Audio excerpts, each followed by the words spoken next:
E aí, gente, tudo bem? Meu nome é Bárbara. Hoje eu, a Manu e a Mafê vamos contar a história de 3 livros muito legais pra você ler aí na sua casa. E o primeiro livro que eu vou falar aqui pra vocês é que eu tenho certeza que você conhece ou o livro ou a peça que foi encenada depois. O Alto da Compadecida foi um livro escrito pelo Ariano Suassuna em 1950 e também teve uma peça encenada em 1956. O livro se baseia mais aí na história do João Grilo, ele é super engraçado e mostra sobre as situações de sobrevivência dele e como ele cria soluções meio mirabolantes pra tentar sair das histórias aí que ele vive com seu amigo Chicó. E assim o livro vai se tornando realmente uma peça muito engraçada, muito boa de ler. Você consegue captar muitos pontos aí da história de sobrevivência desses dois amigos. E é muito legal que o livro é marcado aí pela sua linguagem oral. Então o Ariano pretende replicar ali toda essa precisão de fala nordestina e ele mostra isso muito no livro.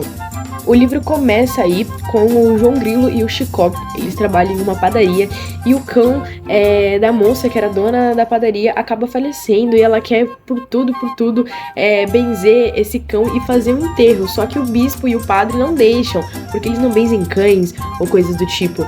E aí o João Grilo e o Chicó têm essa história aí pra eles tentarem resolver, porque eles querem que o cão seja enterrado e que os padres benzem ele. Depois disso, o João Grilo consegue, então o padre fica pensando no dinheiro que ele ia receber depois de benzer esse cão com a persuasão que o João Grilo tem aí.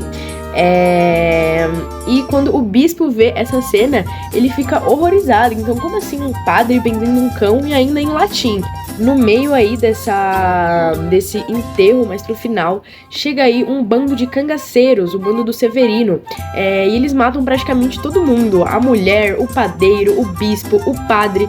E aí o João Grilo e o Chicó têm que tentar correr disso e arranjar alguma situação de, meu Deus, como vou não ser morto pelo bando de cangaceiros do Severino? Pra tentar não serem mortos, o Chicó, ele tá com uma bolsa de sangue aqui na barriga.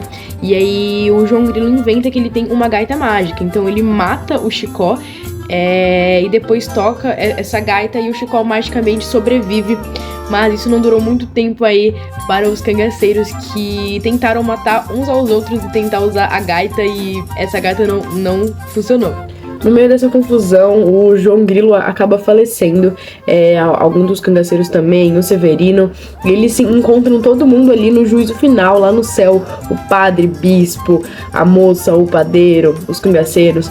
E você fica bem chocado porque a Nossa Senhora manda diretamente o bispo, o padre, o sacristão, a mulher e o padeiro diretamente para o purgatório. E deixa ali os cangaceiros e o João Grilo. E é bem legal essa parte do livro porque a Nossa Senhora traz a tese que os cangaceiros e esse bando do Severino não eram homens ruins, e sim homens corrompidos pelo sistema. Então você consegue ler e ficar pensando sobre isso. É um livro muito legal. E a Nossa Senhora concede aí ao João Grilo o poder de voltar a sua existência, voltar à Terra, depois aí que ela fala que, na verdade, os cangaceiros eram corrompidos pelo sistema e, na verdade, o bispo, o padre, a mulher e o padeiro são mandados para o purgatório. E o livro termina com o João Grilo voltando ao seu corpo no momento que ele estava sendo enterrado pelo seu melhor amigo Chicó, porque eles estão juntos aí o livro inteiro. E os dois conversam sobre, então o Chicó fica aterrorizado com o que tá acontecendo. Porém, o Chicó tinha prometido para a Nossa Senhora que daria todo o dinheiro dele à igreja caso o João Grilo voltasse à vida. Os dois discutem, ficam aí em dúvida do que fazer, e no final do livro eles dão todo esse dinheiro pra igreja por conta da ressuscitação do João Grilo. E é muito legal porque o Ariano usa que todos os personagens são corrompidos aí pelos sistemas. Até aqueles religiosos, o bispo, o padre. Então o padre aceitou fazer o enterro do cão por conta de dinheiro. Então tá todo mundo ali procurando dinheiro, sendo corrompido pelo dinheiro. E é muito legal que o Ariano usa ali personagens humildes. Então ele mostra como que elas são vítimas da opressão causada aí pelos coronéis, autoridades religiosas, cangaceiros. E ele mostra aí de uma visão mais humilde mesmo, então do João Grilo e do Chicó. Onde espectador cria aí uma identificação, né? Então, como que realmente era a história de sobrevivência desses dois personagens naquela época? E também, claro, o principal, como o livro ficou conhecido, o humor. Então, como que o João Grilo e o Chico mostram que é uma peça triste, é um livro triste, só que é uma grande sátira à triste crueldade ali, realidade nordestina. Eles mostram isso com muito humor, muita fala. Então agora eu vou deixar pra Mafê falar um pouquinho do livro dela. O Ato da Compadecida é um livro super legal que vale super a pena você ler. Bom, gente, agora eu vou falar um pouquinho sobre o livro Grande Sertão Veredas, que é uma obra que realmente foi muito importante para nossa literatura brasileira, principalmente na segunda fase do pós-modernismo. Basicamente é uma obra que vai retratar um romance em meio às dificuldades da realidade do sertão e também em meio a batalhas daquele modelo de jagunçagem que existia na época. De forma bem simples, o Guimarães Rosa ele decidiu recriar o sertão nesse livro, trazendo um pouquinho da experiência que ele mesmo vivenciou num trajeto que ele fez durante 10 dias no sertão mineiro, trazendo muito a questão das expressões, das dúvidas que o povo tinha, das histórias contadas e vivenciadas. E essa história ela vai ser contada por Riobaldo, um jagunço um pouquinho mais idoso, que vai contar a vida dele para um ouvinte até então desconhecido, trazendo também alguns devaneios, algumas questões sobre a vida e também um amor improvável que ele vivia, na verdade, impossível até então na época, justamente contando um pouquinho da sua história. O Riobaldo, ele, depois que o seu mãe morreu, foi morar com seu padrinho numa fazenda e lá ele aprendeu a ler e escrever. Por conta disso, ele foi designado a ensinar alguns fazendeiros da região, incluindo um que se chamava Zé Bebelo. E nesse meio tempo ele acabou conhecendo um pouquinho do modelo da jagunçagem, que eram as leis paralelas, né, que regiam o sertão ao Estado, né? Então, leis paralelas à lei do Estado. Então a gente tinha alguns grupos de jagunços principais. Então a gente tinha o Joca Ramiro, o Ricardão e Hermógenes, que eram os grupos principais de jagunços que tinham na região. E o Zé Bebelo, eles lutavam contra esses grupos. Só que teve um dado momento que o Riobaldo ele vai encontrar um amigo de infância dele, o Reinaldo, que também era chamado de Jadorim. Só que o que acontece? Na verdade, era uma paixão secreta que o Riobaldo tinha, porque ele decidiu não revelar isso, entendendo que talvez não fosse muito aceito no estilo de vida que ele levava e na época que ele estava vivendo. E o que acontece é que ele acaba se convencendo a sair do grupo do Zé Bebelo para entrar para o grupo dos jagunços, e lá ele acaba, lutando contra o Zé Bebelo. Numa dessas batalhas, eles acabam capturando o Zé Bebelo e o chefe Joca Ramiro decide não matá-lo. Só que os outros chefes jagunços, o Ricardão e Hermógenes, entendem que isso foi uma fraqueza e decidem matá-lo.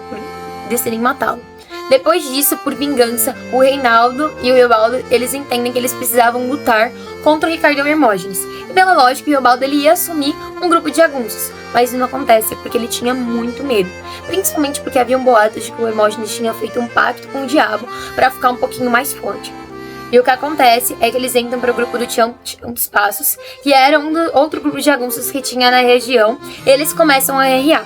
Só que em dado momento ele entende que ele precisava assumir um grupo de jagunços. E para isso ele decide fazer um pacto com o diabo. E ele vai até as veredas e realiza esse pacto para ficar mais forte. A partir desse momento, ele assume o grupo dos jagunços e começam outras batalhas. E numa dessas batalhas, acaba que o Hermógenes enfrenta diretamente Diadorim e ambos morrem. E a gente descobre que, na verdade, Diadorim, não era um homem, e sim uma mulher, e filha de Joca Ramiro. Então, ela acabou fingindo por todo esse tempo ser um dos jagunços, justamente porque ela conseguir participar também do modelo mais vivido na época, que era a jagunçagem. E aí, o Guimarães Rosa ele traz vários questionamentos para o leitor, para a gente entender se realmente teve esse pacto com o diabo ou não teve, quais eram as questões da vida, e entender um pouquinho mais sobre questões de destino, de se existe o bem ou o mal. Então é muito interessante e vale a pena muito de ler, principalmente também para estudar para vestibular, que é uma obra que cai bastante. O Riobaldo, no final das contas, ele também conta pro ouvinte um pouquinho de uma outra versão da vida dele, como se não tivesse tido essa paixão, por um homem, ou também se não tivesse feito pacto com o diabo. E é muito interessante, porque geram-se dúvidas e acaba que a leitura fica mais fluida. Bom, essa foi a nossa recomendação de leitura. Gente, eu acabei de ler um livro incrível que eu não podia deixar de indicar pra vocês. O nome do livro é O Sol é para Todos e foi escrito pela autora Harper Lee. Ele foi lançado em 1960 e é considerado um clássico da literatura, além de ter ganhado o prêmio Pulitzer. Ele tem 350 páginas e vale muito a pena vocês lerem. O livro ele foi inspirado na vida da nossa autora, então o pai da autora também era um advogado e a nossa personagem principal, a Scout, foi inspirada na autora, a Harper, então por isso que ela sempre fala do livro com muito carinho. Agora falando um pouco sobre a própria história em si, a primeira parte do livro ele fala mais sobre o cotidiano dessa família, então sobre o Atticus, o pai do Jane e da Scout, e como eles viviam nessa cidade pequena do sul dos Estados Unidos em 1930. E é bem engraçado você ver, né, como funciona, as crianças brincando na rua, e toda essa ingenuidade da criança daquela época, onde era muito protegida pelos pais. Já na segunda parte da história, conta muito sobre o que acontece depois que o Atticus assume o caso, onde um homem negro está sendo acusado de abusar sexualmente de uma mulher branca. E aí, já no início, ninguém quer assumir o caso desse homem, e quando o Atticus assume, toda a cidade vai contra ele. E aí você já consegue ver uma reviravolta, mais ou menos, no livro, onde toda a cidade fica comovida e fica contra essa família.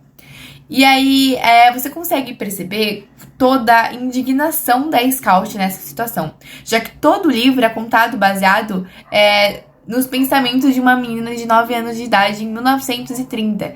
Então, você consegue ver de um outro ponto de vista todos esses assuntos pesados que a gente tem até hoje. Então, você consegue ver ela descobrindo sobre uma segregação racial na cidade dela descobrindo que existe o racismo, dela descobrir como tem pessoas ruins no mundo. E aí, a Scout sempre foi uma pessoa muito elétrica, animada e muito brigona. Então, quando ela começa a ver essas situações dentro da própria escola dela, onde os amigos dela zoavam ela começou a bater em todo mundo da escola. E, assim, ela não conseguia enxergar o que essas pessoas viam de tão errado dentro de uma pessoa só por conta da cor da pele. Então mostra muito essa indignação e é muito legal ver isso no ponto de vista de uma menina de 9 anos de idade. No final da história, infelizmente eles acabam não ganhando o caso. O homem ele é acusado, né, e preso. Só que o ponto alto do livro é sempre observar como o Atticus conseguiu criar os seus 2 filhos naquela situação. Porque todo mundo começou a odiar eles, falar mal pra onde ia, e cidade pequena é assim, né? Todo mundo sabe tudo o que acontece. Mas o Atticus sempre explicou muito para as crianças como era você agir com ética, tendo muita empatia, você usar os seus valores dentro das situações, porque ele poderia não ter assumido o caso, mas ele não via uma situação justa, já que ninguém queria assumir o caso por ser uma pessoa negra, mesmo essa pessoa sendo inocente. Então ele sempre lutou muito por seus próprios valores e passou isso para os seus filhos. Então essa é a parte mais comovente da história e emocionante, que mesmo eles perdendo o caso, você mostra toda a construção que os filhos dele teve emocionalmente e como pessoa. Isso é o mais bonito da história. Eu espero ter convencido vocês a lerem o livro. Tchau, tchau!